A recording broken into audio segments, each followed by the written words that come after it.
억수같이 쏟아지는 폭우가 백령도에 위치한 고립된 해병대 기지를 덮치고 있었다. 하지만 진흙의 비린내와 짠 바닷바람조차도 중앙식당 한가운데서 진동하는 역겨운 부패의 악취를 지워내지는 못했다. 대령 박태준의 얼굴은 분노로 시뻘겋게 달아올라 있었고 앞면 근육이 미친 듯이 경련했다.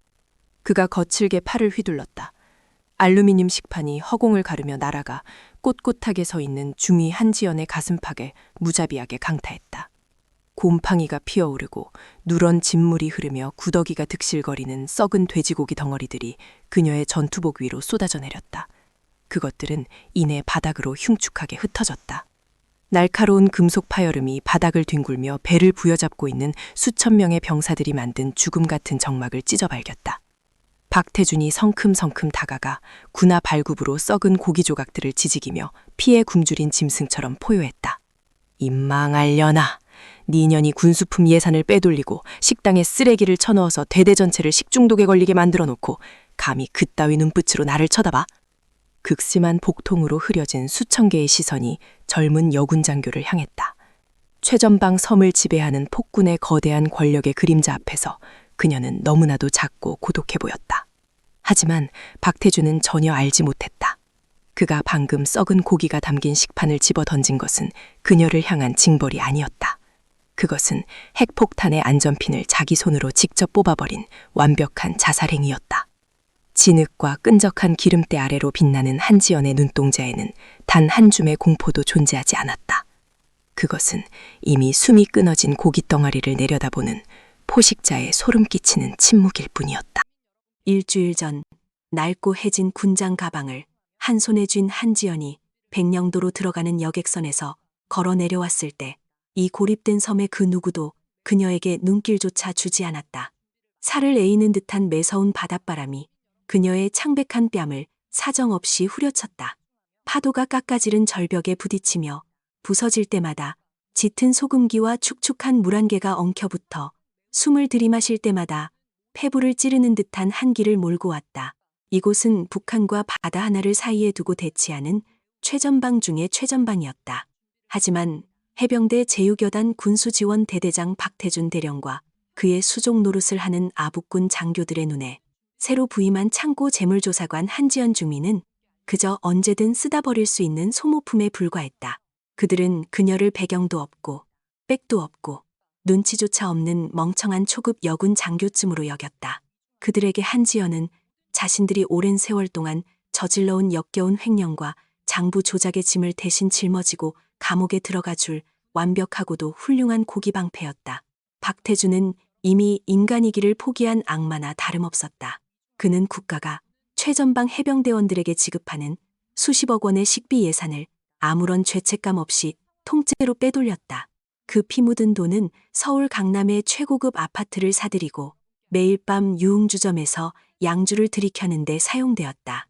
대신 박태준은 정상적인 신선한 육류가 들어와야 할 식당 창고에 10년도 더 지나 얼음조차 시커멓게 변해버린 폐기 직전에 냉동육을 채워넣었다.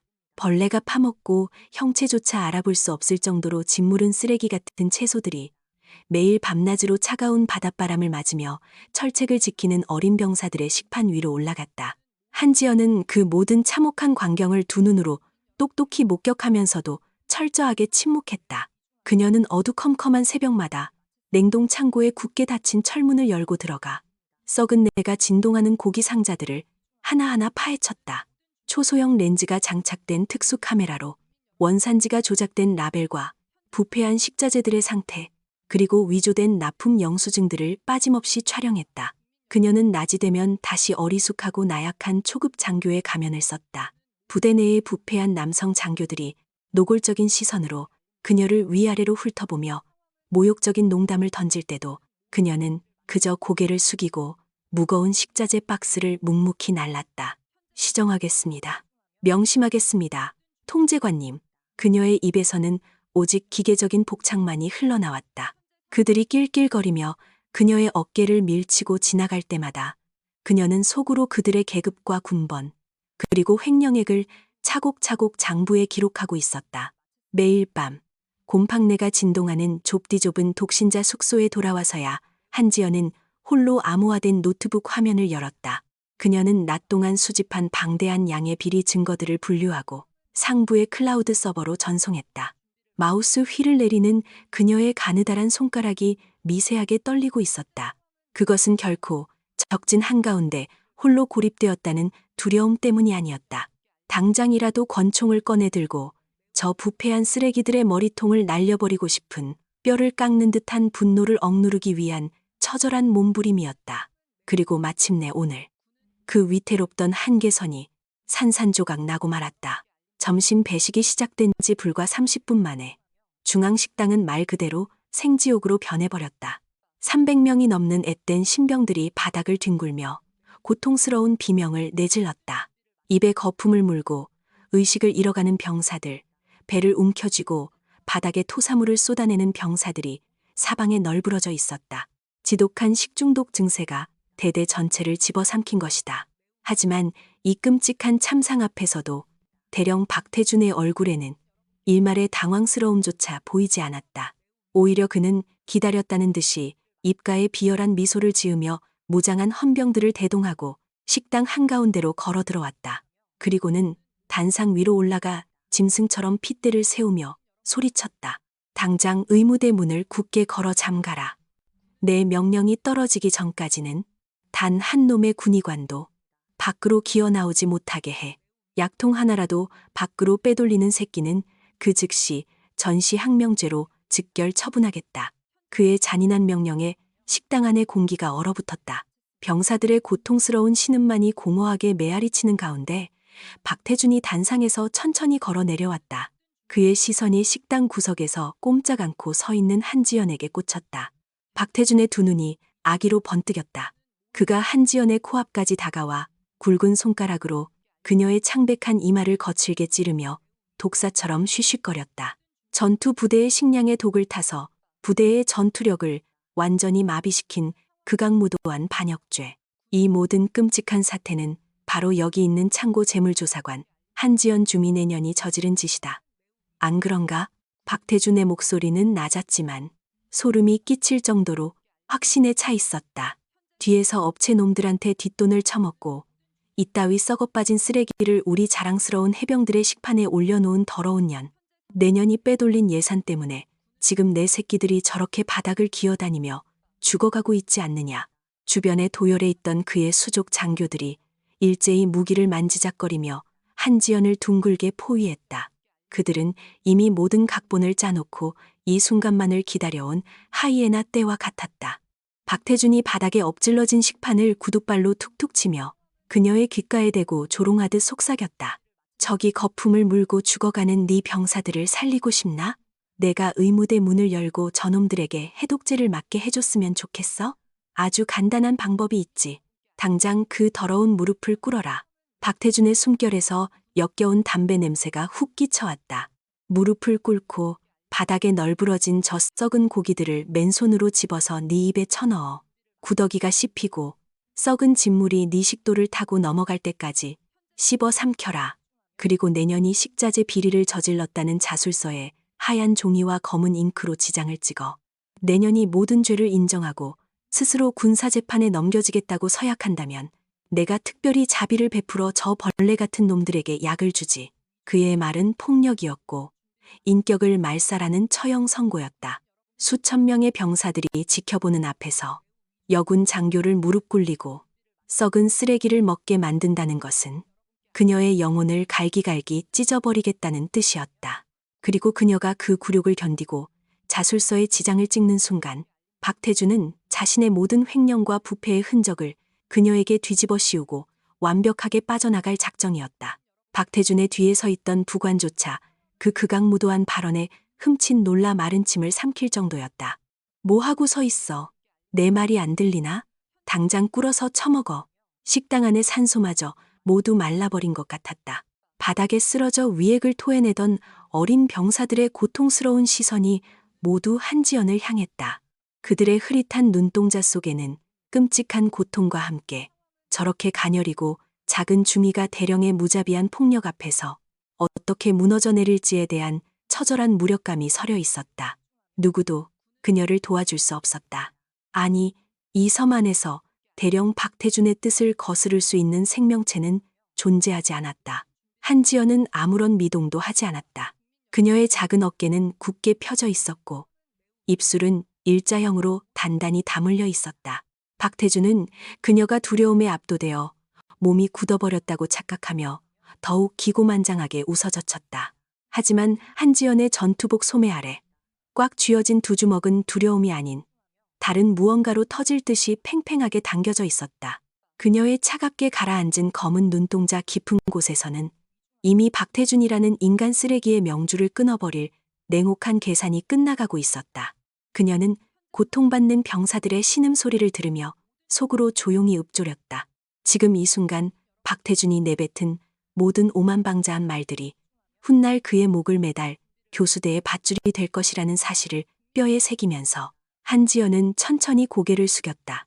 그녀의 시선이 바닥에 흩어진 부패한 고기 덩어리들을 향하자 박태준의 입가에 승리감에 도취된 비열한 미소가 번졌다. 박태준은 드디어 이 오만하고 뻣뻣한 여군 장교가 현실의 벽을 깨닫고 굴복했다고 확신했다.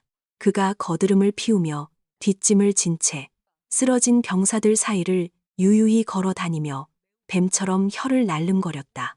그래, 바로 그거야. 진작에 그렇게 고개를 숙였어야지. 너 같은 빽없는 쓰레기들은 이런 외딴 섬에서 소모품으로 쓰이다가 버려질 운명이라는 걸 왜 아직도 모르는 거냐? 네가 여기서 알량한 정의감을 내세우며 내 뒤통수를 치려고 발악해봤자 이 세상 그 누구도 내년의 억울한 죽음을 알아주지 않는다. 네 동기들은 서울의 에어컨 나오는 따뜻한 사무실에서 편하게 진급 코스를 밟고 있을 텐데 너는 이 지옥 같은 섬에서 썩은 고기나 씹어먹으며 군사 재판의 제물이 되는 거지. 억울한가? 억울하면 출세를 했어야지. 아니면 처음부터 내 비위를 맞추며 군말 없이 개처럼 기어다니든가. 그의 조롱 섞인 목소리가 식당의 차가운 타일벽에 부딪혀 기괴하게 울려 퍼졌다. 박태준은 숨을 헐떡이며 고통스러워하는 어린 신병의 배를 군화발로 툭툭 걷어차며 말을 이었다. 네가 지금 그 알량한 자존심 하나 지키겠다고 버티는 동안 네가 그렇게 아끼는 이 불쌍한 새끼들은 위장이 썩어 들어가면서 죽어가고 있어. 이 녀석들의 목숨줄은 내년에 그 입술에 달려있다. 당장 무릎을 꿇고 바닥에 있는 그 썩은 진물을 핥아먹어. 그리고 내년이 뒤에서 업체놈들과 결탁해 군수품 예산을 횡령했다고 대대원들 앞에서 큰 소리로 복창해라. 내년이 모든 죄를 뒤집어쓰고 반역죄로 감방에 들어가준다면 내가 아주 자비롭게 저 의무대 문을 열어주지. 내 인내심이 바닥나기 전에 당장 엎드려서 처먹으란 말이다. 식당 안의 공기는 질식할 것처럼 옥죄어 왔다. 부패한 고기에서 흘러나온 누런 진물이 끈적하게 바닥을 적셨고 시큼하고 역겨운 악취가 진동했다. 그 끔찍한 냄새를 맡으며 바닥을 뒹구는 병사들의 뺨에는 절망의 눈물이 흘러내렸다. 그들은 눈앞에 작고 연약한 중이가 대령의 폭력적인 권력 앞에서 처참하게 부서져 내리는 모습을 지켜볼 수밖에 없었다.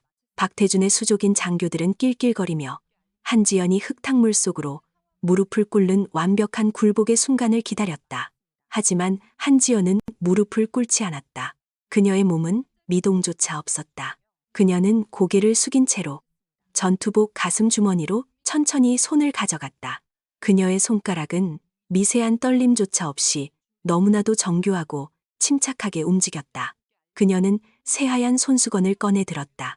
그리고 자신의 가슴팍에 달린 철제 계급장 위로 튀어오른 역겨운 고기 기름과 진흙의 흔적을 매우 느릿하고 정성스럽게 닦아내기 시작했다. 그것은 이 아비규환의 지옥 속에서 도저히 일어날 수 없는 기괴할 정도로 우아하고 평온한 행동이었다. 박태준의 미소가 서서히 굳어졌다. 손수건이 더러워지자 그녀는 미련 없이 그것을 바닥에 썩은 고기 위로 던져버렸다. 그리고 그녀가 천천히 고개를 치켜들었다. 진흙투성이가 된 그녀의 얼굴에는 공포도 절망도 없었다. 오직 먹잇감을 질식시키기 직전에 차갑고 잔혹한 포식자의 서늘한 미소만이 입가에 맴돌고 있었다. 그녀의 시선이 박태준의 얼굴을 정확히 꿰뚫었다. 그녀가 오른쪽 다리를 들어 올렸다. 무거운 전술화 밑창이 바닥에 나뒹굴던 알루미늄 식판의 정중앙을 무자비하게 내리찍었다. 파열음이 터져 나왔다.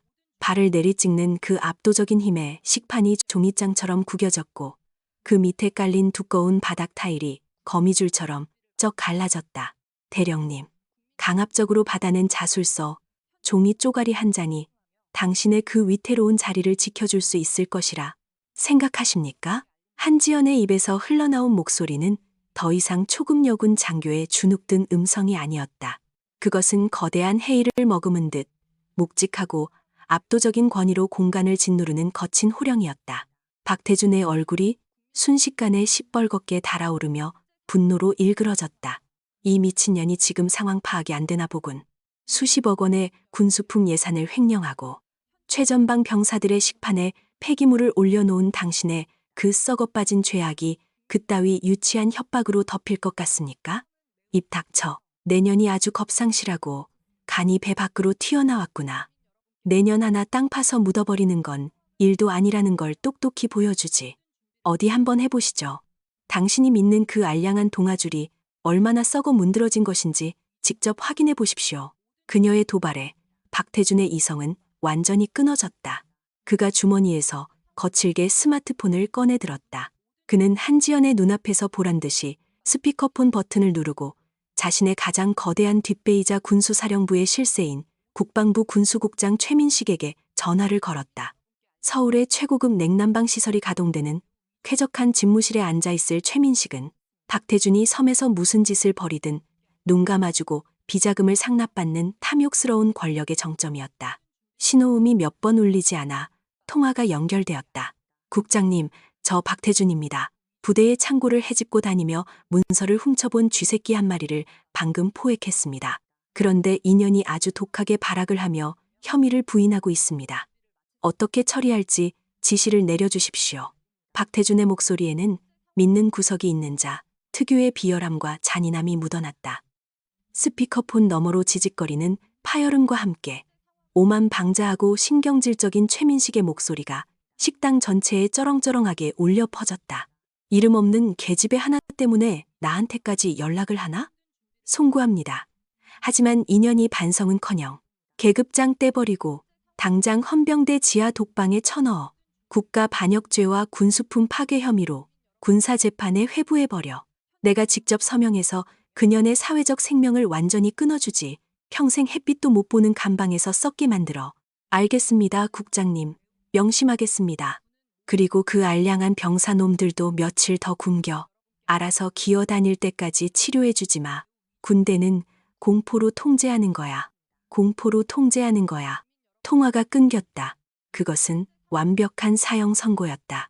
군사 조직의 생사 여탈권을 쥐고 있는 최고위층의 입에서 직접 떨어진 잔혹한 명령 앞에 식당의 공기는 차갑게 얼어붙었다. 박태준의 등 뒤에 서 있던 아부꾼 장교들이 일제히 안도하며 조롱 섞인 웃음을 터뜨렸다. 그들은 한지연을 이미 숨이 끊어진 마네킹이나 형장으로 끌려가는 사형수처럼 바라보았다. 바닥에 쓰러진 병사들은 깊은 절망감에 눈을 감아버렸다. 가장 높은 곳에 있는 권력자가 부패의 편에 섰으니 이 지옥 같은 섬에서 정의가 승리할 가능성은 단 1%도 남아있지 않았다. 병사들의 고통스러운 헐떡임 사이로 박태준이 승자의 미소를 지으며 한지연을 향해 턱을 치켜들었다. 하지만 수백 개의 절망 어린 시선이 쏟아지는 그 중심에서 한지연은 오직 눈꺼풀을 단 한 번 깜빡였을 뿐이다. 한지연은 수백 개의 절망 어린 시선이 쏟아지는 그 중심에서 전혀 흔들림이 없었다. 최고 권력자의 사형 선고가 스피커폰을 타고 식당 전체에 울려 퍼졌음에도 그녀의 얼굴에는 단 한 가닥의 공포조차 스치지 않았다. 그녀는 천천히 아주 느릿한 동작으로 오물과 진흙이 잔뜩 묻어있는 검은색 전술 장갑의 접착 테이프를 뜯어냈다. 거칠게 장갑을 벗어 바닥으로 던져버린 그녀의 하얀 손목 위로 육중하고 차가운 금속성의 S급 암호화 군사시계가 모습을 드러냈다. 그녀는 고개를 살짝 숙여 손목을 자신의 입가로 끌어올렸다. 가느다란 손가락이 시계의 금속 테두리 아래에 은밀하게 숨겨져 있던 붉은색 버튼을 깊숙이 짓눌렀다. 귀를 찢어발기는 듯한 날카로운 고주파 기계음이 허공을 갈랐다. 그것은 반경 50km 이내의 모든 일반 무선 통신망과 레이더 주파수를 강제로 마비시키고 뚫고 나가는 군사 최고 등급의 강제 해킹 신호였다. 한지연의 눈빛이 극도로 차갑게 가라앉았다. 그녀는 마이크로 송신기를 향해 서리빨처럼 차가운 음성을 내뱉었다. 그녀의 목소리는 보안망을 타고 상부의 지휘 통제실로 곧장 꽂혀 들어갔다. 식별 코드 발키리 01. 이 기지의 지휘 계통은 뿌리까지 완벽하게 썩어 문드러졌다. 현 시간부로 내 직권하에 정화 프로토콜을 가동한다. 당장 이 역겨운 쓰레기 섬을 깨끗하게 청소해라. 그녀의 단호하고 압도적인 선언이 식당 안을 맴돌았다. 잠시 동안 무거운 정적이 흘렀다. 박태주는 멍한 표정으로 한지연의 손목시계와 그녀의 무표정한 얼굴을 번갈아 쳐다보았다. 이내 그의 입술이 비틀리며 기괴한 웃음소리가 터져나왔다. 그는 배를 부여잡고 미친 사람처럼 폭소를 터뜨렸다. 발키리? 정화 프로토콜? 아주 지랄을 하고 자빠졌네. 박태준이 눈물까지 찔끔거리며 허공을 향해 손가락질을 해댔다. 이 미친년이 이제 정신줄까지 완전히 놓아버렸구나. 내년이 지금 어느 정신병원에 응급구조 요청을 보낸 건지는 모르겠지만 쇼는 거기까지 해라. 웃을 수 있을 때 마음껏 웃어두십시오. 뭐라고? 당신의 그 역겨운 웃음소리가 곧 비명으로 바뀔 테니까. 이 쌍년이 끝까지 주둥아리를. 박태준이 핏대를 세우며 한지연의 멱살을 틀어주기 위해 앞으로 거칠게 발걸음을 내디뎠다. 하지만 그의 구둣발이 바닥에 닿기도 전에 식당 전체가 기분 나쁜 진동으로 파르르 떨리기 시작했다. 바닥에 엎질러진 부패한 찌개 국물의 수면 위로 미세한 파동이 일었다. 그 진동은 점차 거세지며 식당의 낡은 유리창들을 사정없이 흔들어댔다. 단순한 자연 지진이 아니었다. 하늘을 찢어발기는 듯한 육중하고 기계적인 파열음이 먹구름이 낀 백령도의 상공을 완전히 뒤덮어버렸다. 박태준의 발걸음이 허공에서 멈칫했다. 그의 얼굴에 떠올라 있던 비열한 미소가 순식간에 굳어버렸다. 아부꾼 장교들이 일제히 창밖을 향해 고개를 돌렸다.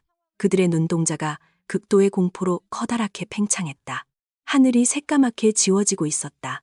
섬의 경계선을 넘어온 것은 한두 대의 헬기가 아니었다. 20대의 아파치 중무장 공격. 헬기들이 편대를 지어 태양을 가리며 수면 위로 솟구쳐 올랐다. 그 뒤를 이어 완전 무장한 특수부대원들을 가득 실은 CH-47 대형 수송 헬기들이 하늘을 뒤덮었다. 헬기의 거대한 회전 날개가 만들어내는 폭풍이 기지의 연병장을 초토화시켰다. 섬 전체를 울리는 방공 사이렌이 찢어질 듯한 비명을 지르며 울려 퍼졌다. 그것은 전쟁의 시작을 알리는 섬뜩한 곡성이었다. 박태준은 숨을 쉬는 것조차 잊은 채 굳어버렸다. 그의 두 다리가 사시나무처럼 덜덜 떨리기 시작했다. 창문을 뚫고 들어온 수십 개의 붉은색 레이저 조준선이 어두운 식당 안을 어지럽게 수놓았다. 사살 목표를 추적하는 무자비한 붉은 점들이 박태준의 가슴팍과 이마 그리고 그를 따르던 모든 부패한 장교들의 심장 위를 빈틈없이 뒤덮었다. 단 한 번의 손가락 움직임이면 그들의 몸이 갈기갈기 찢겨나갈 완벽한 조준 상태였다.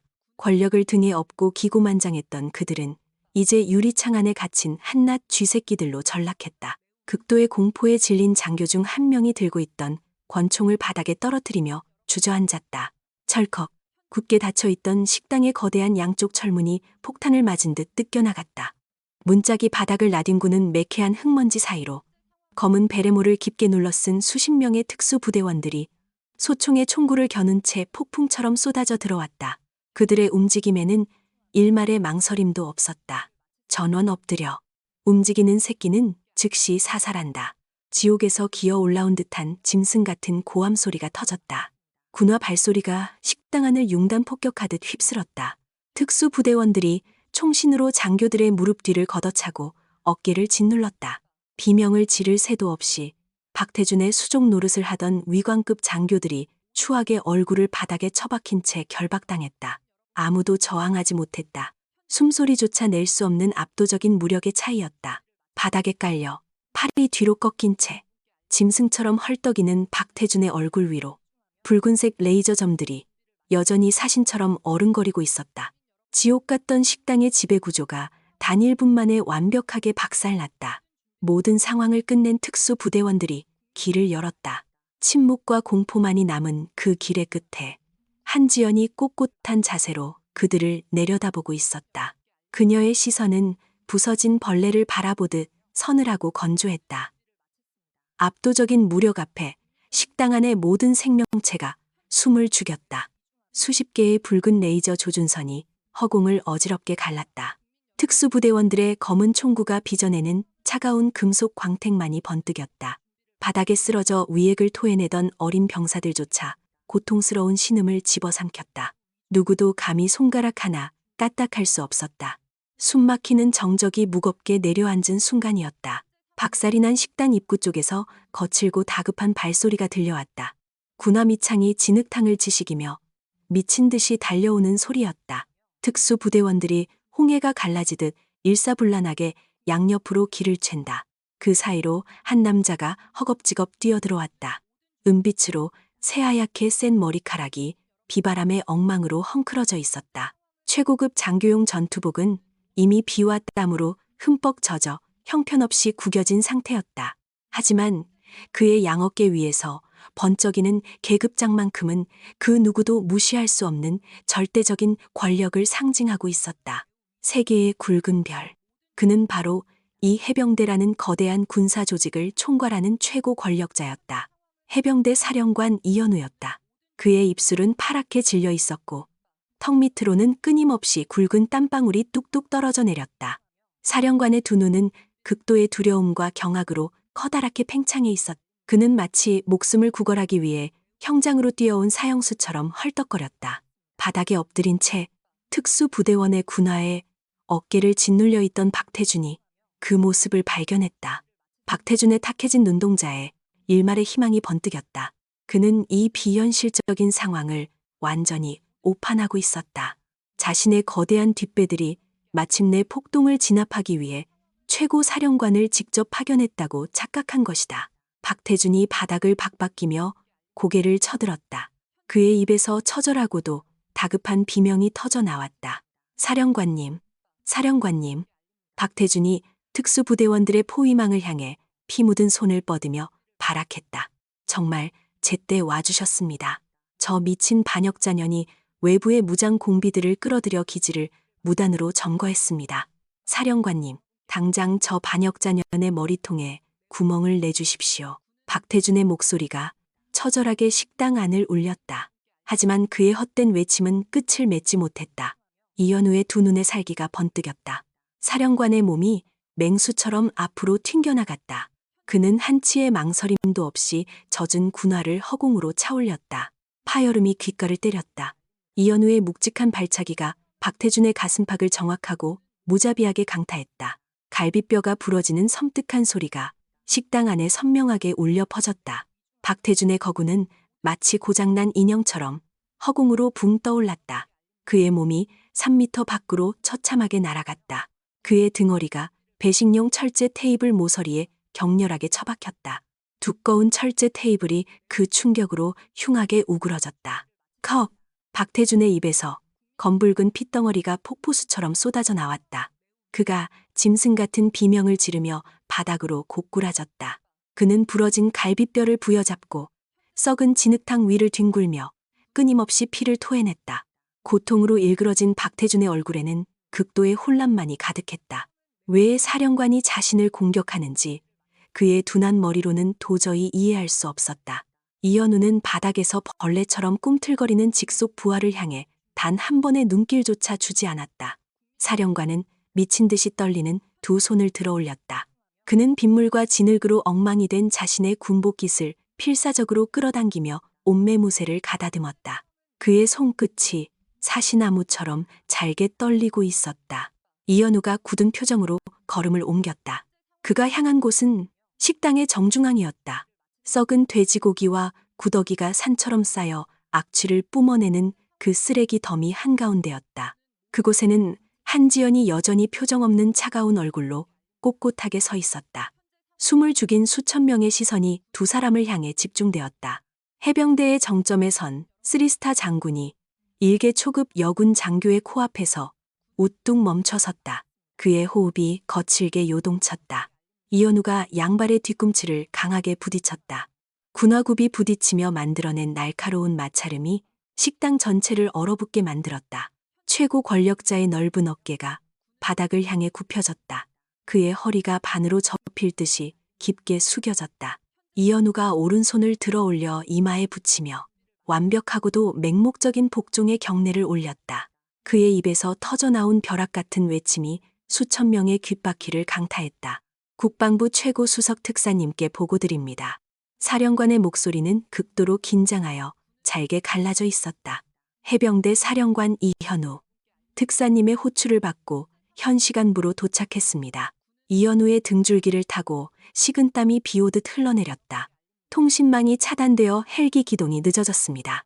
명령하신 시각보다 5분 지연되었습니다. 부디 이 하관의 무능함을 용서해 주십시오. 공기가 산산조각 났다.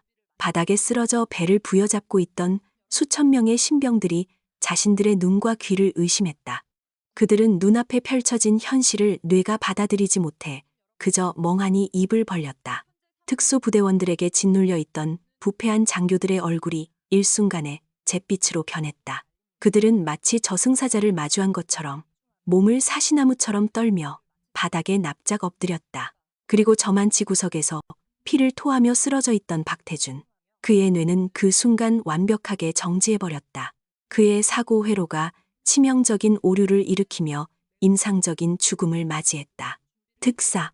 그 단어가 박태준의 귓가에 꽂히는 순간 그의 몸속에 흐르던 모든 혈액이 일거에 증발해버리는 듯한 끔찍한 착각이 일어났다. 최고 수석 특사. 그것은 단순한 계급의 높낮이를 초월하는 절대적이고 초월적인 권력의 이름이었다. 군부의 모든 장성들을 발밑에 두고 그들의 목줄을 쥔 채 생사 여탈권을 휘두르는 국방부에 숨겨진 처형자. 오직 청와대의 가장 높은 곳에 앉은 대통령의 직접적인 명령만을 수행하며 부패한 군 조직을 뿌리째 도려내는 무자비한 사신. 군부 최상위 권력자들 사이에서조차 그 존재 자체가 철저한 기밀로 붙여져 술자리에서조차 함부로 입에 올리지 못하는 공포의 대명사였다. 그 무소불위의 권력을 지닌 군사법정의 가장 잔혹한 사형 집행관이 바로 저 여자라고? 박태준의 얼굴에서 마지막 남은 핏기마저 완전히 가셨다. 그의 낯빛은 형편없이 구겨진 한 장의 낡은 백지장처럼 변해버렸다. 자신이 방금 전까지 무릎을 꿇리려 했던 여자. 썩은 고기와 구더기를 맨손으로 집어삼키라고 조롱하며 발로 걷어차려 했던 그 연약해 보이던 초급 장교. 자신의 모든 횡령 죄악을 뒤집어 씌우고 차가운 감방에서 뼈가 썩을 때까지 가둬버리겠다고 호언장담했던 그 여자가 다름 아닌 자신과 자신의 뒷배들을 단숨에 멸문지화시킬 수 있는 절대자였다. 박태준의 턱이 통제력을 잃고 덜덜거리기 시작했다. 위아래 치아가 격렬하게 부딪히며 딱딱거리는 소리를 냈다. 그의 심장이 흉곽을 뚫고 나올 것처럼 미친 듯이 요동쳤다. 자신이 저지른 짓이 얼마나 끔찍하고 돌이킬 수 없는 재앙인지 깨닫는 순간 숨통이 끊어지는 듯한 극도의 공포가 그의 목을 졸라왔다. 그는 핵폭탄의 기폭장치를 자신의 손으로 직접 박살낸 것이었다. 그의 흐릿해진 시야 속으로 꼿꼿하게 선 한지연의 전투복과 그 위에 묻은 역겨운 찌꺼기들이 들어왔다. 그녀가 자신을 내려다보며 짓던 그 서늘하고 건조했던 미소의 의미가 이제야 뼈저리게 다가왔다. 그것은 약자의 체념이 아니었다. 사냥감의 목통을 물어뜯기 직전 칼날을 벼리며 여유를 부리던 맹수의 조롱이었다. 박태준은 입술을 달싹였지만 성대가 마비된 것처럼 단 한마디의 변명도 흘러나오지 않았다. 그는 덜덜 떨리는 손으로 바닥에 진흙을 긁어모으며 구토를 쏟아냈다. 극심한 공포가 만들어낸 생리적인 거부 반응이었다. 오줌이 전투복 바지를 적시며 바닥으로 흘러내렸다. 장성급 지휘관들을 쥐락펴락하던 최전방의 폭군은 이제 자신이 짓밟았던 병사들보다 더 비참하고 역겨운 쓰레기로 전락해 있었다. 한지연은 여전히 침묵을 지키고 있었다. 그녀는 허리를 구부린 채 굳어있는 이현우 사령관을 내려다보며 아주 천천히 숨을 들이마셨다. 그녀의 침묵이 길어질수록 식당 안을 짓누르는 공포의 무게는 기하급수적으로 팽창해갔다. 누구도 감히 먼저 입을 열 수 없었다. 특사라는 절대적인 신분이 폭로된 지금 그녀의 입에서 떨어지는 첫 번째 단어가 이 섬에 있는 모든 이들의 운명을 결정지을 것이기 때문이었다. 그녀의 서늘한 시선이 이현우의 정수리를 지나 식당 구석에서 바들바들 떨고 있는 박태준에게로 천천히 꽂혔다. 그녀의 차가운 눈동자와 마주친 순간 박태준은 자신의 목에 이미 굵고 거친 교수대의 밧줄이 단단히 메어졌음을 직감했다. 바닥에 엎질러진 부패한 찌개 국물 위로 덩그러니 떨어져 있는 박태준의 스마트폰 화면이 여전히 불빛을 뿜어내고 있었다. 스피커폰의 통화 연결 상태를 알리는 초록색 아이콘이 깜빡거렸다. 조금 전까지만 해도 한지연의 숨통을 끊어버리겠다며 기고만장하게 사형 선고를 내렸던 군수국장 최민식의 목소리가 찌그러진 기계음을 타고 식당 전체에 울려 퍼졌다. 그의 목소리에는 권력자 특유의 오만함이 여전히 가득했지만 예상치 못한 소음에 대한 당혹감 또한 짙게 배어 있었다. 박대령, 야, 박태준, 왜 대답을 안 해? 스피커폰 너머의 최민식은 백령도 기지의 상황을 전혀 파악하지 못한 채 신경질적으로 소리를 질렀다. 무슨 헬기 소리가 이렇게 시끄러워. 방금 사령관이 왔다고. 특사, 도대체 거기서 무슨 일이 벌어지고 있는 건지 당장 똑바로 보고해. 박태준은 바닥에 엎드린 채 거품을 물고 헐떡거리며 스마트폰을 향해 피 묻은 손을 뻗으려 했다. 하지만 한지연의 묵직한 전술화가 박태준의 손등을 무자비하게 짓밟아버렸다. 박태준의 뼈가 으스러지는 듯한 고통스러운 신음이 식당 바닥을 긁었다. 한지연이 발밑에서 꿈틀거리는 박태준을 쓰레기 보듯 내려다보며 입술을 열었다. 박태준 대령은 지금 당신의 전화를 받을 수 있는 상태가 아닙니다. 국장님. 스피커폰 너머로 잠시 무거운 침묵이 흘렀다. 건방진년. 내년이 아까 그 창고 재물조사관이냐. 감히 국방부 군수국장인 내 전화를 가로채고 지랄이야. 당신의 지시대로 헌병대 지하 독방에 처박히기 전에 마지막 인사를 드리려고 합니다. 당장 박대령 바꿔. 특사 운운하는 그 정신 나간 새끼도 당장 전화 구멍에 대라고 해. 내가 바로 그 특사입니다. 스피커폰 너머에서 헛바람을 들이켜는 소리가 들려왔다. 이 미친년이 이제 사칭까지 해. 국방부 수석 특사가 짬통이나 뒤지는 중위 계급장을 달고 있을 것 같아. 코드네임 발키리 01.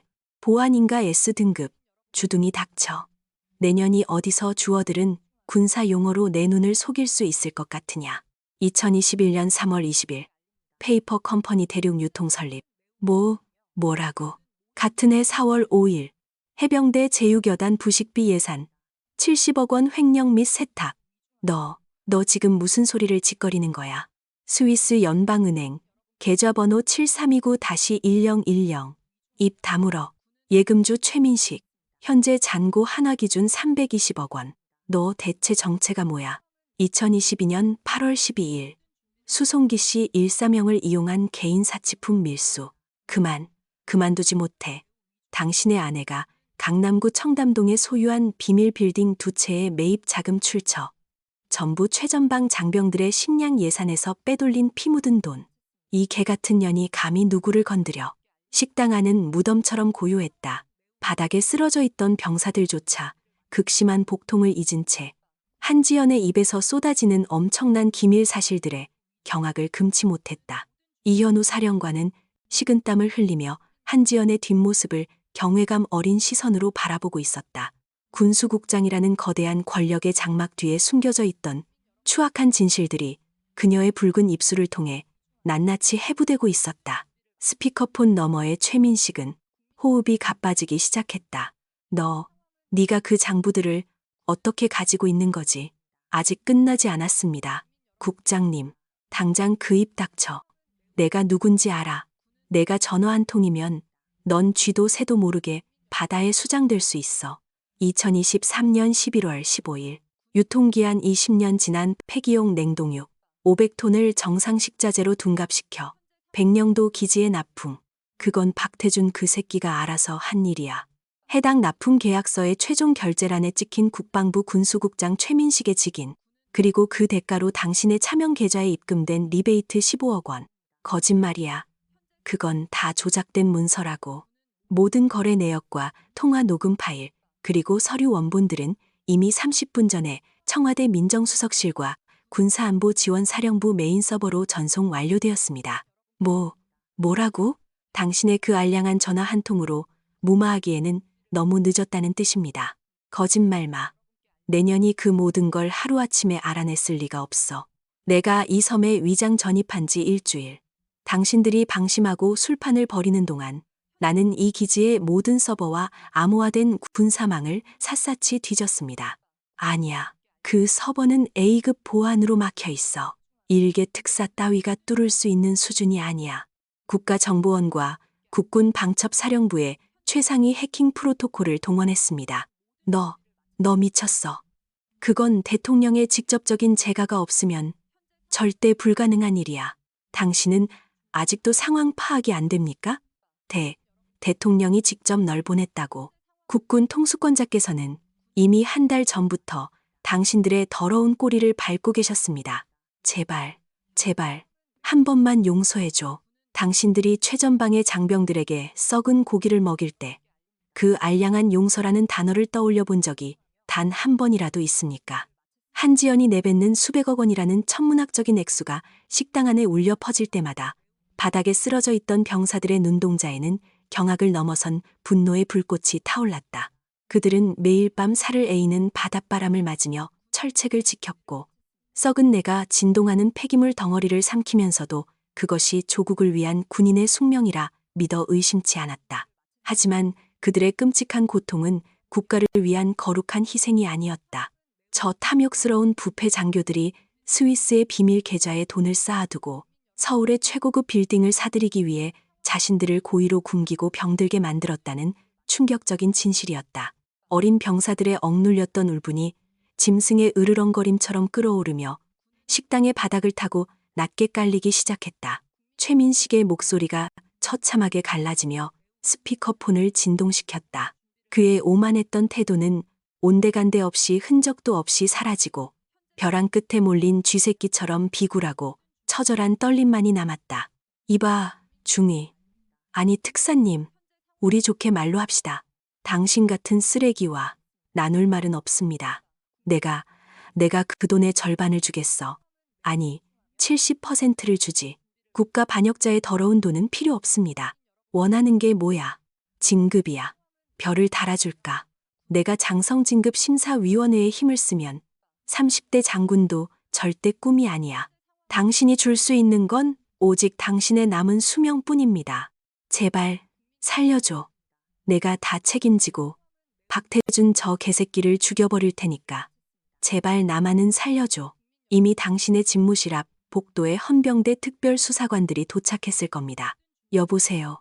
거기 누구 다른 사람 없어. 이현우 사령관, 거기 있는 거 다 알아. 당장 전연 좀 말려봐. 이현우 사령관님은 지금 내 곁에서 당신이 파멸하는 꼴을 아주 감명 깊게 지켜보시는 중입니다. 이 사령관, 자네 나랑 호영호제 하던 사이잖아. 우리가 골프장에서 나눈 끈끈한 정이 있는데 나한테 이러면 안 되지. 국장님, 그 더러운 입에 내 이름을 함부로 올리지 마십시오. 뭐라고? 현 시간부로 해병대 사령관 이현우는 국방부 최고 수석 특사님의 모든 명령을 최우선으로 받들며 당신 같은 군의 암적인 반역자 새끼를 처단하는데 가장 앞장설 것입니다. 이 배신자 새끼. 안 돼. 문 부수지 마. 밖에서 무슨 소리가.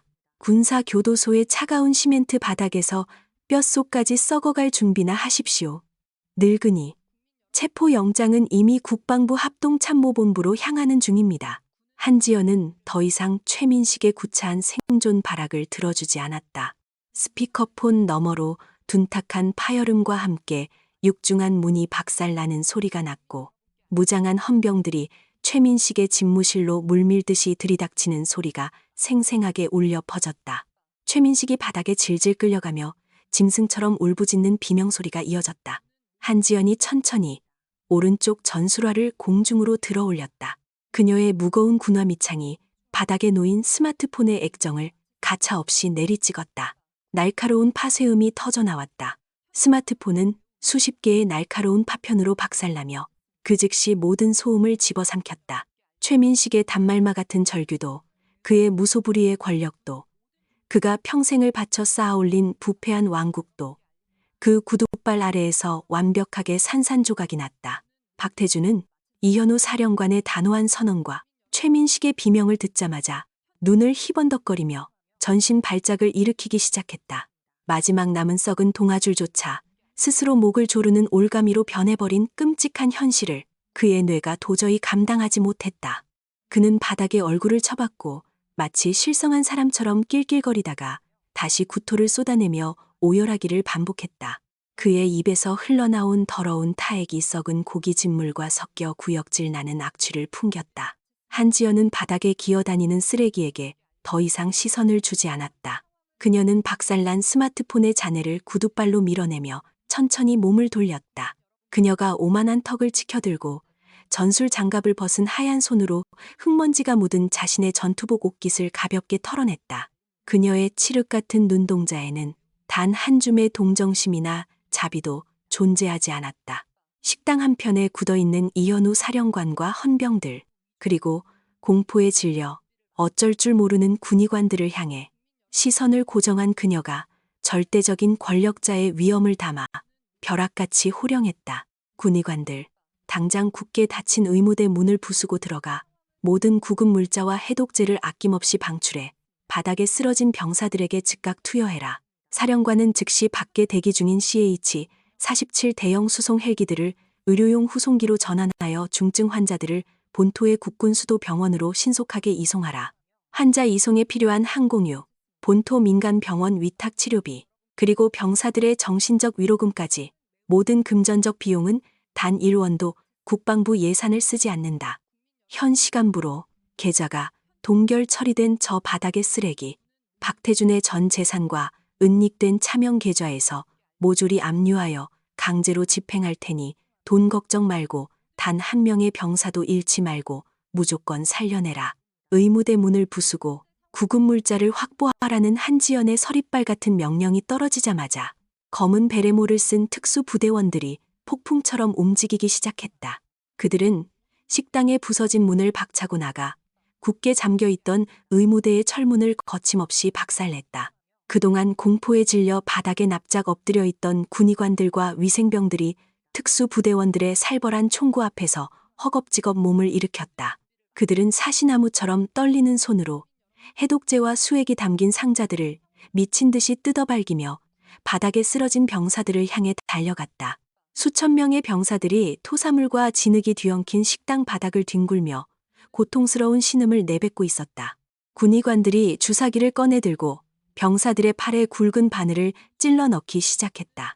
식당 밖 연병장에서는 이현우 사령관의 다급한 무전 명령을 받은 CH-47 대형 수송 헬기들이 요란한 기계음을 뿜어내며 의료용 후송기로 전환할 채비를 서두르고 있었다.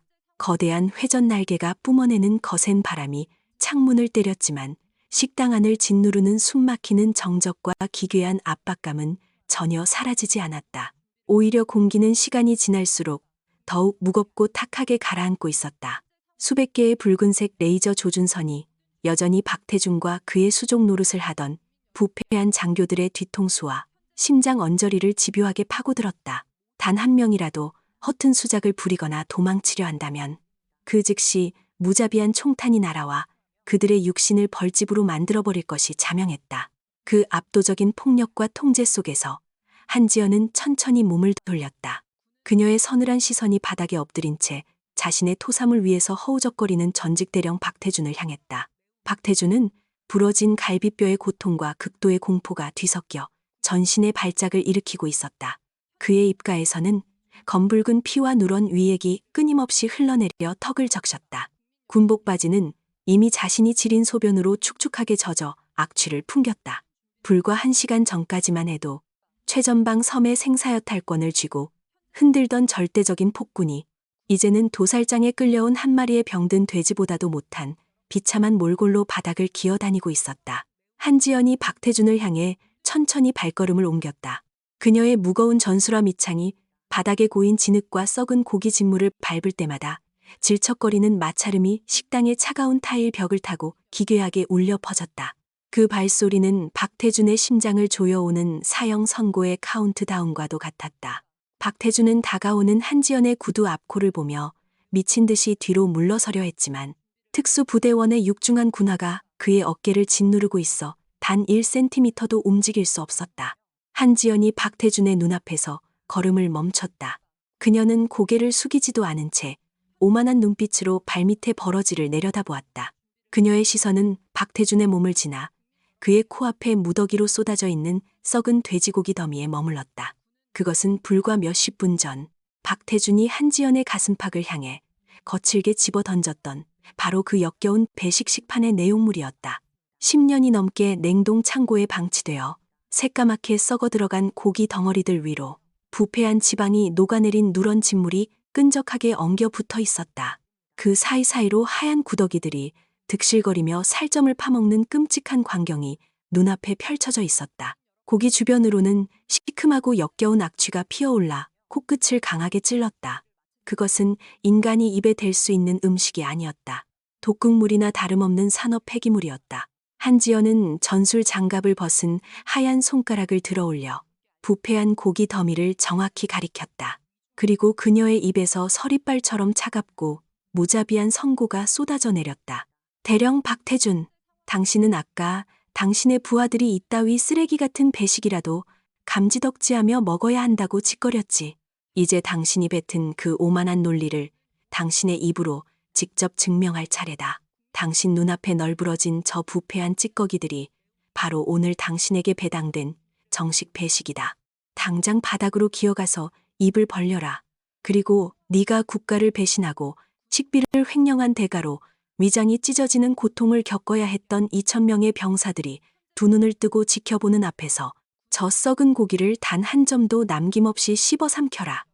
만약 네가 고기 한 점, 뼈다귀 하나, 혹은 구더기 한 마리라도 바닥에 남긴다면 내 놈이 군사법정에서 받게 될 기본 무기징역 선고에 10년의 강제 노역형을 추가로 얹어 평생을 빛이 들지 않는 지하 감방에서 썩어 문드러지게 만들어주겠다. 그 압도적인 선언이 끝난 직후 식당 안의 공기는 완벽하게 얼어붙었다. 바늘 하나 떨어지는 소리조차 천둥처럼 들릴 만큼 기괴한 침묵이 맴돌았다. 바닥에 쓰러져 해독제를 맞고 있던 수천 명의 병사들이 일제히 고개를 돌려 박태준을 바라보았다. 그들의 눈동자에는 조금 전까지 가득했던 고통과 절망 대신 억눌려 있던 분노와 통쾌함이 소름 끼치도록 차갑게 번득이고 있었다. 그들은 자신들을 짐승 취급하며 지옥으로 몰아넣었던 악마가 자신이 쳐놓은 덫에 걸려 완벽하게 파멸하는 순간을 목도하고 있었다. 박태준은 숨을 헐떡이며 눈을 번뜩였다. 그의 탁한 눈동자가 한지연의 차가운 얼굴과 바닥에 득실거리는 구더기떼를 번갈아 향했다. 그의 두뇌는 이 비현실적인 명령을 거부하려 발악했지만 심장을 파고드는 수십 개의 레이저 조준선과 이현우 사령관의 얼음장 같은 침묵이 그에게는 도망칠 곳이 없다는 현실을 잔혹하게 각인시켰다. 박태준이 피투성이가 된 두 손을 덜덜 떨며 모았다. 그가 바닥에 머리를 짓댔으며 비참하게 구걸하기 시작했다. 특사님, 제발 살려주십시오. 제가 잘못했습니다. 박태준의 목소리는 형편없이 갈라져 짐승의 우는 소리와 분간이 되지 않았다. 저런 쓰레기를 먹으면 저는 정말 죽습니다. 식중독으로 위장이 다 녹아내릴 겁니다. 제발 한 번만 자비를 베풀어 주십시오. 횡령한 돈은 전부 다 토해내겠습니다. 제 목숨만은 제발 살려주십시오. 내가 지시를 내렸을 텐데 입을 벌리라고. 특사님, 저한테 늙은 노모와 어린 자식들이 있습니다. 제발 가족들을 생각해서라도 네가 썩은 쓰레기를 먹여 응급실로 실려간 저 어린 신병들의 부모가 흘린 피눈물은 생각해 본 적 있나? 제가 죽일 놈입니다. 제가 짐승만도 못한 놈입니다. 하지만 제발 저 구더기만은, 저 썩은 고기만은 제발. 그 순간 특수부대원 한 명이 소총의 개머리판으로 박태준의 뒤통수를 무자비하게 후려쳤다. 둔탁한 타격음과 함께 박태준의 얼굴이 썩은 고깃더미 바로 코앞에 진흙탕 위로 처박혔다. 특수부대원이 무릎으로 박태준의 척추를 짓누르며 총구를 그의 관자놀이에 깊숙이 밀어넣었다. 차갑고 딱딱한 금속 총열이 피부에 닿자 박태준은 전신을 파르르 떨었다. 특사님의 명령이 안 들리나 당장 입 벌려서 처먹어. 살기가 뚝뚝 묻어나는 특수부대원의 짐승 같은 고함에 박태준은 더 이상 반항할 의지조차 상실했다. 그는 질질 짜며 코를 훌쩍였다. 눈물과 콧물이 뒤범벅된 얼굴로 그가 덜덜 떨리는 오른손을 뻗었다. 그의 손가락이 누런 진물이 흐르는 썩은 돼지고기 한 덩어리를 집어들었다. 미끈거리는 부패한 지방의 감촉과 살점 사이를 파고드는 구더기들의 꿈틀거림이 손끝을 타고 고스란히 전해졌다. 박태주는 극심한 구역질을 억누르며 입을 크게 벌렸다. 그리고 썩은 고기를 자신의 입안으로 밀어넣었다. 부패한 살점이 혀끝에 닿는 순간 상상을 초월하는 지독한 악취와 시큼한 도끼가 비강을 타고 뇌수까지 찔러왔다. 그가 턱을 움직여 고기를 씹기 시작했다. 질긴 썩은 살점 사이로 하얀 구더기들이 터지며 기괴한 즙을 뿜어냈다. 고기를 씹을 때마다 질척거리는 소리가 적막한 식당 안에 선명하게 울려 퍼졌다. 그것은 인간의 존엄성이 완벽하게 바닥으로 곤두박질치는 소리였다. 수천 명의 병사들은 단 한 명도 고개를 돌리지 않고 그 참혹하고 끔찍한 형벌의 과정을 똑똑히 두 눈에 새겨 넣었다. 그들은 눈 한 번 깜빡이지 않았다. 박태준의 수족 노릇을 하던 장교들은 그 역겨운 광경에 스스로 구역질을 참지 못하고 헛구역질을 해댔다. 그들은 자신들이 모시던 하늘 같은 상관이 굿더기를 씹어 삼키며 짐승처럼 흐느끼는 모습을 보며 뼛속까지 얼어붙는 공포를 느꼈다. 저 잔혹하고 차가운 특사의 칼날이 다음에는 자신들의 목을 향할 것이라는 사실을 뼈저리게 직감했기 때문이다. 박태준의 위장이 격렬하게 요동쳤다. 썩은 고기를 채 삼키기도 전에 극도의 생리적 거부 반응이 일어났다. 그가 바닥에 두 손을 짚고 엎드린 채 폭포수처럼 구토를 쏟아냈다. 그가 삼켰던 부패한 고기 조각들과 위액이 바닥에 널브러진 고기 더미 위로 흉측하게 흩어졌다. 눈물과 침을 질질 흘리며 기침을 해대는 박태준의 등 위로 한지연의 건조한 목소리가 떨어졌다. 토사물까지 남김없이 핥아먹어라. 단 한 방울의 흔적이라도 남긴다면 내 놈의 죄목에 국방부 특사명령, 불복종과 증거 인멸죄를 추가할 것이다. 그녀의 말은 피도 눈물도 없는 완벽한 처형 선언이었다. 박태준은 절망적인 비명을 지르며 다시 자신의 토사물이 섞인 썩은 고기 더미로 얼굴을 파묻었다. 그는 양손으로 바닥을 긁어모으며 구더기와 흙먼지 그리고 위액이 뒤엉킨 오물들을 입안으로 쑤셔 넣었다. 그가 울부짖으며 쓰레기를 씹어 삼키는 짐승 같은 소리만이 기지 전체를 채웠다. 식당의 열린 창문 너머로 강렬한 태양빛이 먹구름을 찍고 쏟아져 들어오기 시작했다. 아파치 공격 헬기들과 대형 수송기들의 거대한 그림자가 식당 바닥을 어지럽게 훑고 지나갔다. 빛과 그림자가 교차하는 그 폭력적이고도 신성한 심판의 현장 한가운데서 한지연은 동요 없는 깊고 어두운 눈동자로 부패한 폭군의 완벽하고도 철저한 몰락을 끝까지 지켜보고 있었다. 백령도의 하늘을 무겁게 짓누르던 검은 먹구름이 서서히 찢어지기 시작했다. 섬 전체를 집어삼킬 듯이 쏟아지던 거센 폭우가 거짓말처럼 tum어들었다. 부서진 식당의 유리창 너머로 눈이 시리도록 강렬한 태양빛이 쏟아져 들어오기 시작했다. 그 눈부신 빗줄기는 기지 연병장을 완벽하게 장악한 20대의 아파치 공격 헬기들의 매끄러운 장갑 위로 부서지며 범접할 수 없는 압도적인 위용을 과시하고 있었다. 거대한 회전 날개가 천천히 멈춰서며 만들어내는 묵직한 바람만이 부서진 창틀을 넘어와 식당 안의 탁한 공기를 밀어내고 있었다. 하지만 바깥의 눈부신 풍경과 달리 식당 안은 여전히 끔찍한 지옥의 밑바닥이었다. 박태준은 진흙과 위액이 뒤엉킨 바닥에 무릎을 꿇고 엎드려 있었다. 그는 미친 듯이 덜덜 떨리는 두 손으로 부패한 돼지고기 덩어리들을 움켜쥐었다. 누렇게 변질된 지방질과 새까맣게 썩어 들어간 살점 사이로 수십 마리의 하얀 구더기들이 꿈틀거렸다. 그것은 시각적으로도 후각적으로도 인간의 이성을 붕괴시키는 완벽한 오물이었다. 박태준의 입술이 파르르 떨렸다. 그의 탁해진 두 눈에서는 굵은 눈물이 쉴 새 없이 쏟아져 내려 턱을 타고 흐르며 썩은 고기의 진물과 역겹게 뒤섞였다.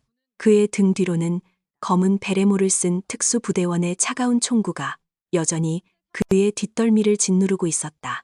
살아남기 위해서는, 아니, 군사교도소에 빛 한 점 들어오지 않는 독방에서 뼈가 썩어가는 고통을 조금이라도 줄이기 위해서는 눈앞의 쓰레기를 모조리 위장 속으로 밀어 넣어야만 했다. 박태준이 눈을 질끈 감고 부패한 고기 한 움큼을 자신의 입안으로 쑤셔 넣었다. 그가 턱뼈를 움직여 썩은 살점을 씹기 시작했다. 입안에서 구더기들이 터지고 부패한 진물이 식도를 타고 넘어가는 끔찍한 감각이 그의 전신을 경련하게 만들었다. 그의 목울대가 기괴하게 부풀어 올랐다. 가라앉기를 반복했다. 위장이 뒤틀리며 구역질이 치밀어 올랐지만 그는 두 손으로 자신의 입을 틀어막고 억지로 그것을 삼켜냈다. 눈물과 콧물이 범벅이 된 그의 얼굴은 이미 인간의 존엄성이라고는 단 한 줌도 찾아볼 수 없는 짓밟힌 벌레의 형상 그 자체였다. 한지연은 전술화 밑창으로 바닥의 진흙을 가볍게 문지르며 그 역겨운 광경을 차갑게 내려다보고 있었다. 그녀의 칠흑 같은 눈동자에는 일말의 동정심이나 자비도 깃들어 있지 않았다. 그녀는 박태준이 구토를 참아내며 두 번째 썩은 고기 덩어리를 입에 쑤셔 넣는 순간 서늘하고 무자비한 목소리로 그의 남은 영혼마저 완벽하게 도륙하기 시작했다. 대령 박태준, 당신이 지금 씹어 삼키고 있는 그 역겨운 쓰레기의 맛을 평생토록 뼈에 새겨라. 그리고 똑똑히 들어라. 오늘 오전 9시 정각, 당신의 아내가 머물고 있는 서울 강남의 70억 원대 최고급 빌라에 헌병대 특별수사관들과 국세청 자금 추적반이 동시에 들이닥쳤다. 당신이 10년 동안 최전방 장병들의 밥그릇을 훔쳐서 사들인 그 화려한 저택은 현 시간부로 국가 소유로 전면 몰수되었다. 당신의 아내와 자식들이 수류탄에 맞은 것처럼 경악하며 길거리로 내쫓기는 모습을 나는 실시간 위성 영상으로 아주 감명 깊게 지켜보았다. 당신이 자랑에 맞지 않던 세대의 수입 최고급 세단 역시 전부 압류 스티커가 붙어 폐차장으로 견인되었다. 당신이 스위스와 홍콩의 차명 계좌에 숨겨두었던 200억 원의 비자금은 단 1원도 남김없이 국고로 환수되어 지금 이 순간 바닥에 쓰러져 있는 병사들의 치료비와 위로금으로 전액 강제 전환되었다. 당신은 이제 군복을 벗는 것은 물론이고 사회적, 경제적으로 완벽하게 사형을 선고받은 무일푼의 전과자일 뿐이다. 그 완벽하고도 자비 없는 선언이 식당 안을 울렸다. 부패한 고기를 씹던 박태준의 턱이 허공에서 딱딱하게 굳어버렸다. 그의 두 눈이 찢어질 듯이 커다랗게 팽창했다. 수십 년 동안 자신의 부하들을 착취하고 권력자들에게 아부하며 피땀 흘려 쌓아올렸던 거대한 철옹성이 불과 1시간 만에 모래성처럼 완벽하게 무너져 내렸다는 사실이 그의 뇌수를 후려쳤다. 아내와 자식들이 쫓겨나고 자신의 모든 재산이 증발해버렸다는 현실. 그가 평생을 바쳐 긁어모은 더러운 돈이 자신이 벌레 취급하던 이 어린 병사들의 통장으로 흩어졌다는 사실에 박태준의 정신은 완전히 붕괴해버렸다. 아, 박태준의 입에서 짐승의 단말마 같은 처절한 절규가 터져나왔다. 그는 씹담한 썩은 고기 찌꺼기들을 입가에 묻힌 채로 바닥에 머리를 짓대으며 오열하기 시작했다. 그의 두 손이 썩은 진흙탕을 미친 듯이 긁어댔다. 모든 것을 잃었다는 상실감과 앞으로 군사교도소에서 치러야 할 끔찍한 죗값에 대한 공포가 그의 숨통을 끊어놓을 듯이 조여왔다. 그가 짐승처럼 울부짖으며 바닥을 나뒹굴었다. 하지만 곁에 선 특수부대원들은 무자비했다. 특수부대원 한 명이 군화로 박태준의 옆구리를 거칠게 걷어차며 소리쳤다. 누가 멈추라고 했나. 바닥에 남은 썩은 고기와 내 놈이 토해낸 오물까지 남김없이 다 핥아먹어. 갈비뼈가 부러진 곳을 다시 걷어차인 박태준이 픽거품을 물며 헐떡였다. 그는 극한의 고통 속에서도 살기 위해 다시 바닥을 기어다니며 구더기가 득실거리는 흙탕물을 핥기 시작했다. 그 끔찍하고도 통쾌한 징벌의 현장을 지켜보는 이들이 있었다. 바로 바닥에 쓰러져 있던 수천 명의 어린 병사들이었다. 군의관들과 위생병들이 뛰어다니며 투여한 해독제와 진통제가 서서히 혈관을 타고 퍼지면서 병사들의 창백했던 얼굴에 조금씩 생기가 돌기 시작했다. 찢어질 듯한 복통이 가라앉은 자리에는 끓어오르는 환희와 터질 듯한 안도감이 벅차오르고 있었다. 병사들의 두 눈에는 뜨거운 눈물이 고여 흘러내렸다. 그것은 식중독의 고통 때문에 흘리는 눈물이 아니었다. 선멸적인 권력의 포갑 아래서 숨죽여야 했던 지난날의 서러움, 그리고 그들을 짓밟던 절대악이 가장 비참하고 역겨운 방식으로 처단되는 과정을 두 눈으로 똑똑히 목격하는 벅찬 감격의 눈물이었다. 매일 밤 썩은 내가 진동하는 반찬을 씹어 삼키며 고향에 계신 부모님을 떠올리며 남몰래 삼켰던 그 지옥 같은 서름이 한순간에 씻겨 내려가는 듯했다. 병사들은 바닥에 누운 채로 서로의 손을 꽉 맞잡았다. 어떤 병사는 주먹을 꽉 쥐고 소리 없는 오열을 터뜨렸고 어떤 병사는 피투성이가 되어 구더기를 삼키는 대령의 몰골을 보며 후련한 미소를 지었다. 그들의 눈앞에 서 있는 작고 가녀린 체구의 한지연 특사는 마치 천상의 빛을 등지고 지옥의 악마를 심판하러 강림한 무자비하고도 성스러운 구원자 그 자체였다. 그녀가 뿜어내는 압도적인 위압감과 한치의 흔들림 없는 냉혹한 카리스마는 2,000명의 병사들의 심장 속에 절대적인 정의의 상징으로 깊게 아로새겨졌다. 반면 식당 벽면을 향해 무릎이 꿇린 채 양손이 결박당한 박태준의 수족 장교들은 극심한 공포에 사로잡혀 있었다. 그들은 사시나무처럼 몸을 떨며 바지가 축축해질 정도로 오줌을 지리고 있었다. 불과 몇십 분 전까지만 해도 한지연을 향해 성희롱 섞인 농담을 던지고 박태준의 뒤에서 기고만장하게 웃어대던 그들이었다. 하지만 지금 그들은 썩은 고기를 핥아먹으며 미쳐가는 자신들의 상관을 보며 다음 차례는 의심할 여지 없이 자신들일 것이라는 확신의 숨조차 제대로 쉬지 못했다. 한지연의 차가운 눈동자가 그들을 향할 때마다 장교들은 목이 졸린 짐승처럼 컥컥거리며 바닥에 이마를 짓두섰다. 이현우 사령관조차 이 압도적인 심판의 광경 앞에서 땀으로 흠뻑 젖은 얼굴을 닦아낼 엄두조차 내지 못하고 부동자세로 서 있었다. 해병대의 별 3개를 단 최고 지휘관조차 숨을 죽이게 만드는 완벽한 권력의 역전. 오직 바닥을 기어다니는 짐승의 헐떡임과 회전 날개의 묵직한 바람 소리만이 기지 전체를 지배하고 있었다. 모든 것이 파괴되고 모든 것이 제자리로 돌아가는 완벽한 정화의 시간이었다. 한지연은 더 이상 바닥에서 자신의 썩은 토사물을 핥으며 오열하는 전직대령 박태준에게 단 1초의 시선도 허락하지 않았다. 그녀의 서늘한 눈동자 속에서 권력을 등에 업고 최전방의 앳된 병사들을 짐승처럼 짓밟던 폭군의 존재는 이미 완벽하게 지워진 지 오래였다. 식당의 박살난 유리창과 뜯겨나간 거대한 철문 너머로 백령도의 거칠고 매서운 바닷바람이 맹렬하게 밀려 들어왔다. 비구름이 걷히며 쏟아져 내리는 강렬한 태양빛을 머금은 그 바람은 식당 안을 가득 채우고 있던 부패한 돼지고기의 끔찍한 악취와 인간의 존엄성이 무너져 내린 역겨운 공기를 단숨에 바깥으로 밀어내고 있었다. 바람이 한지연의 전투복 깃을 거칠게 흔들었고 묶여있던 그녀의 칠흑 같은 머리카락이 흩날리며 차가운 뺨을 스쳤다. 그녀는 천천히 눈을 감고 폐부 깊숙이 바다의 냄새를 들이마셨다.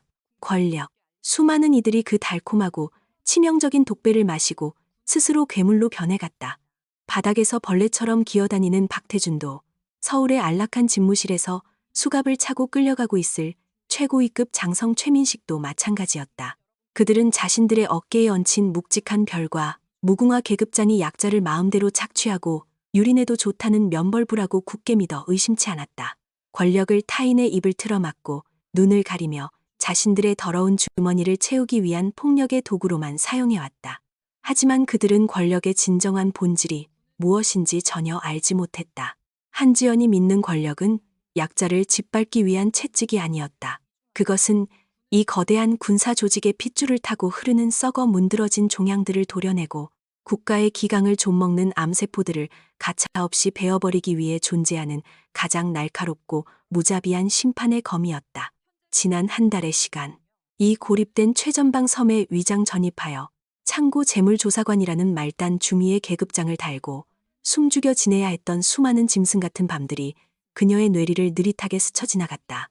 바다 안개와 곰팡내가 진동하던 좁고 습한 독신자 숙소의 차가운 시멘트 바닥.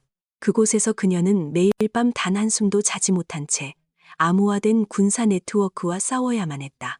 박태준과 최민식이 수십 년에 걸쳐 구축해놓은 부패의 카르텔은 상상을 초월할 정도로 치밀하고 방대했다. 그들은 유령 회사를 세우고 서류를 위조하고 이중 장부를 작성하며 국가의 눈을 완벽하게 속여왔다고 자부했을 것이다. 하지만 그들의 얕은 오만함은 국방부 최고 수석 특사인 한지연의 끈질기고 집요한 추적을 결코 벗어날 수 없었다. 그녀는 낮에는 수모를 견디며 부패한 장교들의 비위를 맞추고 썩은 식자재 박스를 날랐지만 밤이 되면 완벽한 사냥꾼으로 돌변했다. 그녀가 수집한 증거들은 단순한 의혹 수준이 아니었다. 박태준이 가짜 농수산물 납품업체인 대륙유통과 결탁하여 10년 전 유통기한이 끝난 냉동육 500톤을 밀반입하던 그날 밤의 해안가 밀거래 현장 사진. 그 썩은 고기들이 정상적인 최고급 한우와 유기농 채소로 둔갑하여 군수품 전산망에 등록되던 위조 결제 서류들의 스캔본.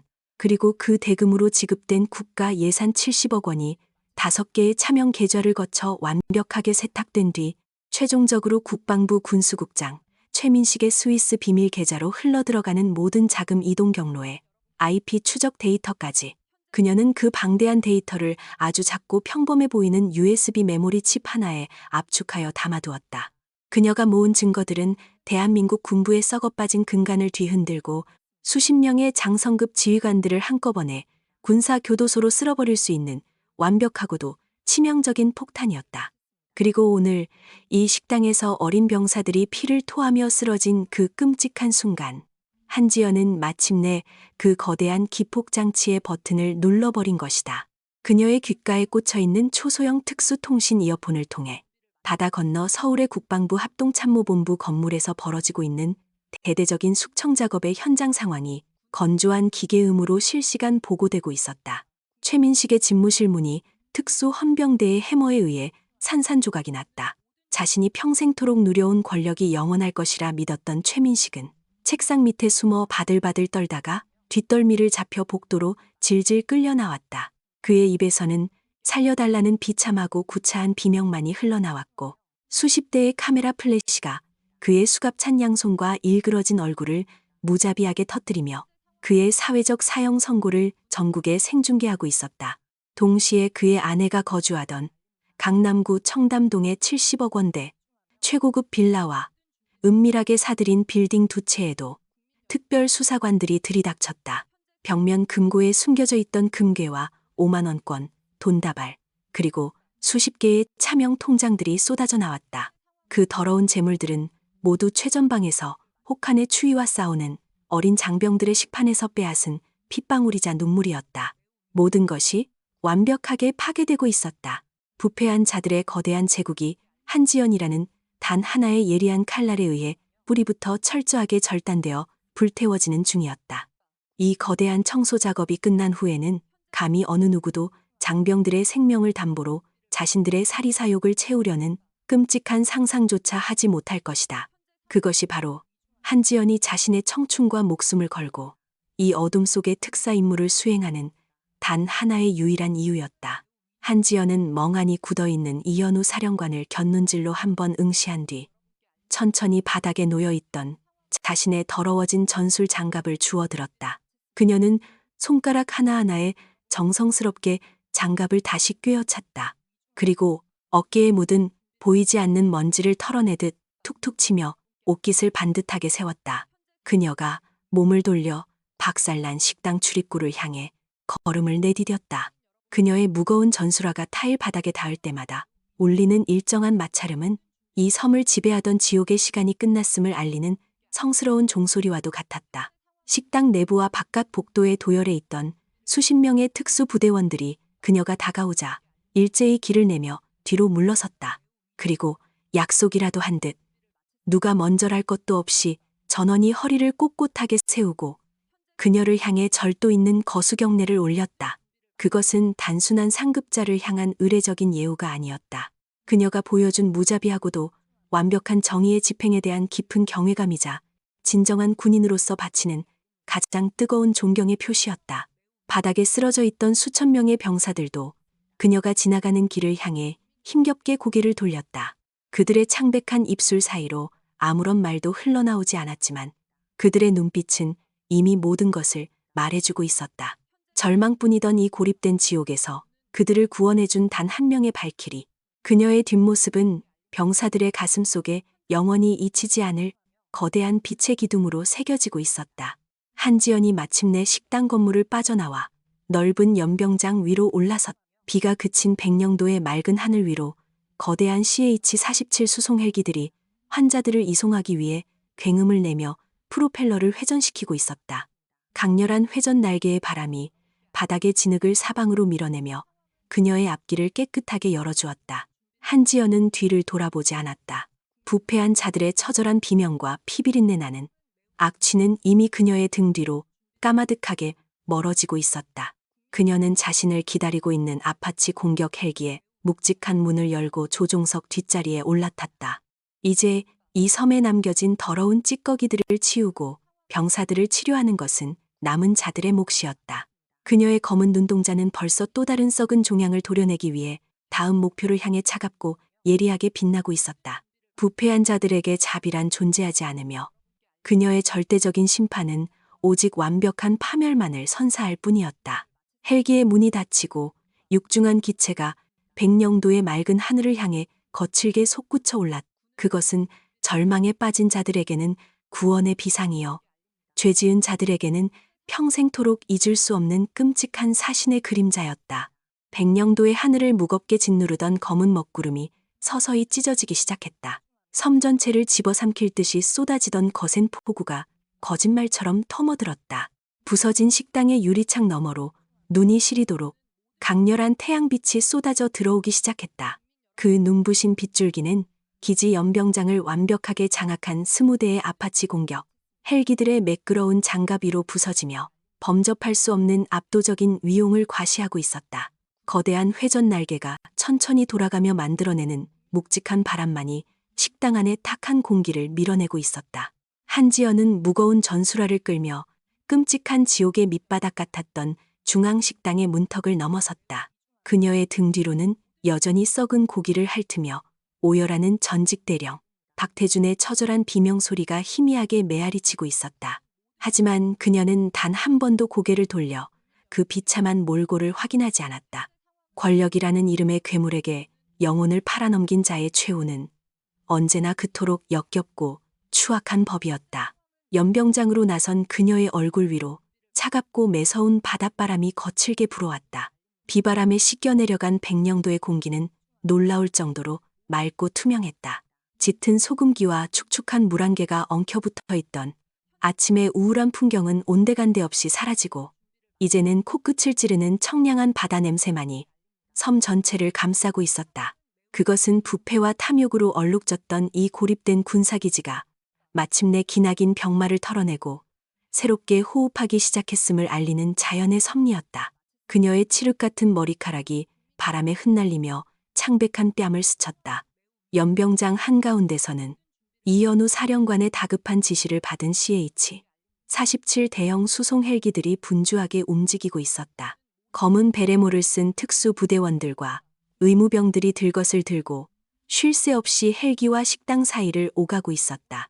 극심한 식중독 증세로 바닥을 뒹굴던 어린 신병들은 신속하게 투여된 해독제와 수액 덕분에 점차 안정을 되찾아가고 있었다. 그들의 창백했던 얼굴에 조금씩 붉은 생기가 돌아오고 있었다. 들것에 실려 수송 헬기로 향하던 한 어린 병사가 고개를 돌려 연병장에 꼿꼿하게 서 있는 한지연을 바라보았다. 병사의 눈동자는 젖어 있었지만 그 안에는 더 이상 공포나 절망의 그림자가 존재하지 않았다. 자신들을 짐승처럼 짓밟던 부패한 폭군들을 무자비하게 썰어버리고 지옥 같은 이 섬의 절대적인 공의를 세워준 구원자. 병사의 떨리는 입술이 무언가 말을 하려는 듯 달싹였지만 결국 아무런 소리도 내지 못한 채 깊고 묵직한 존경의 눈빛만을 그녀에게 보냈다. 한지연은 그 어린 병사의 시선을 피하지 않고 가만히 마주보았다. 그녀의 서늘하고 건조했던 눈동자 깊은 곳에서 아주 미세한 온기가 일렁였다가 이내 사라졌다. 그것으로 충분했다. 그녀가 자신의 청춘과 목숨을 담보로 국방부 최고 수석 특사라는 무겁고 외로운 십자가를 짊어진 이유는 저 거창한 국가의 안보나 거시적인 평화를 위해서가 아니었다. 권력자들의 더러운 탐욕에 희생되어 차가운 바닥에서 억울하게 피를 토해야 하는 약자들의 눈물을 닦아주기 위함이었다. 권력은 약자의 입을 틀어막고 눈을 가리기 위한 폭력의 도구가 아니었다. 그것은 썩어 문드러진 종양을 도려내고 기강을 좀먹는 암세포들을 가차없이 베어버리기 위해 존재하는 가장 날카롭고 무자비한 심판의 검이어야만 했다. 그리고 오늘 그녀는 그 검을 휘둘러 이 섬의 썩은 뿌리를 완벽하게 뽑아냈다. 한지연이 전술 장갑을 낀 손으로 자신의 전투복 깃을 반듯하게 세우며 아파치 공격 헬기를 향해 발걸음을 옮기려던 찰나였다. 거칠고 다급한 발소리가 진흙탕을 지식이며 그녀의 뒤를 쫓아왔다. 특사님, 잠시만 멈춰 주십시오. 목소리의 주인은 이현우 사령관이었다.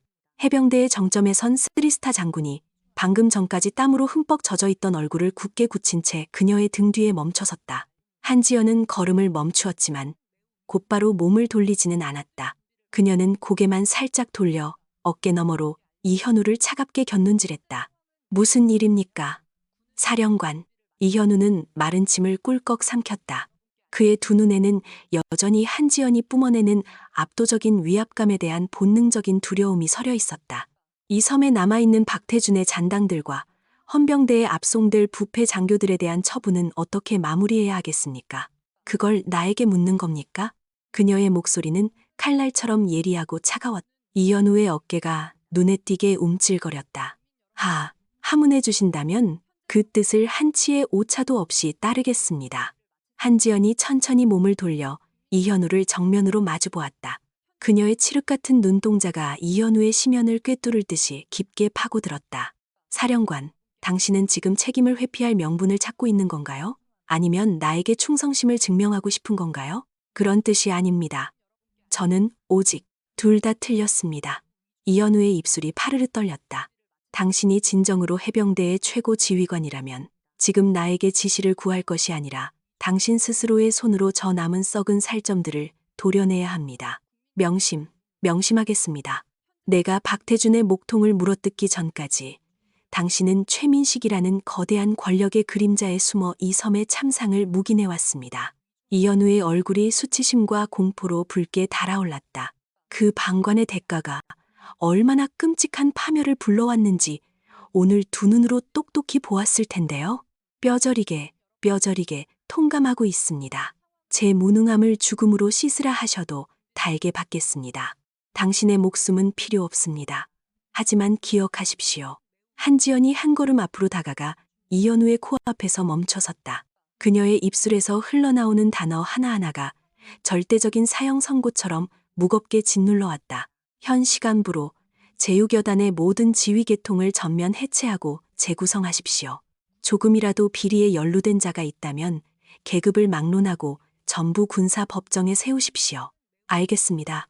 만약 단 한 명의 쓰레기라도 당신의 알량한 동정심에 의해 살아남는다면. 이현우는 숨조차 제대로 쉬지 못하고 그녀의 다음 말을 기다렸다. 다음번 내 검이 향하는 곳은 박태준의 목이 아니라 당신의 심장이 될 것입니다. 이현우는 온몸의 솜털이 곤두서는 끔찍한 살기를 느꼈다. 그는 한치의 망설임도 없이 양발의 뒤꿈치를 강하게 부딪히며 거수경례를 올렸다. 해병대 사령관 이현우, 특사님의 명령을 목숨을 걸고 완수하겠습니다. 한지연은 더 이상 그에게 시선을 주지 않았다. 그녀는 완벽하게 얼어붙은 이현우를 뒤로 한 채 거대한 아파치 공격 헬기를 향해 다시 걸음을 옮겼다. 조종석에 앉아있던 검은 헬멧의 조종사가 그녀를 발견하고 재빠르게 조종관에서 손을 떼어 경례를 보냈다. 그녀는 가볍게 고개를 끄덕이며 헬기의 묵직한 측면 도어를 열고 뒷좌석에 올라탔다. 차갑고 딱딱한 전술 시트에 몸을 기대는 순간 기계적인 엔진음이 기내를 가득 채우기 시작했다. 그녀가 능숙한 솜씨로 안전벨트를 체결하고 통신용 헤드셋을 머리에 뒤집어 썼다. 거대한 회전 날개가 공기를 찢으며 만들어내는 묵직한 진동이 대지를 뒤흔들었다. 헬기가 지면을 박차고 허공으로 솟구쳐 오르는 순간 강렬한 중력의 저항이 그녀의 몸을 시트 깊숙이 밀어넣었다. 기체가 서서히 고도를 높이며 선회하기 시작했다. 한지연은 두꺼운 방탄유리 너머로 까마득하게 멀어지는 백령도의 풍경을 조용히 내려다보았다. 어두컴컴한 구름은 완전히 걷혔고 눈부신 햇살이 부서지는 푸른 바다가 끝없이 펼쳐져 있었다. 10여 대의 CH-47 수송 헬기들이 환자들을 싣고 거대한 검은 새떼처럼 본토를 향해 날아가고 있었다. 그 모습은 흡사 지옥의 문턱에서 구원받은 영혼들이 빛을 향해 나아가는 거룩하고도 장엄한 행렬 같았다. 그리고 그 빛의 중심에는 언제나 발키리가 존재했다. 북유럽 신화 속에서 전사자들의 영혼을 거두어 신들의 궁전으로 인도하는 전투의 여신, 발키리.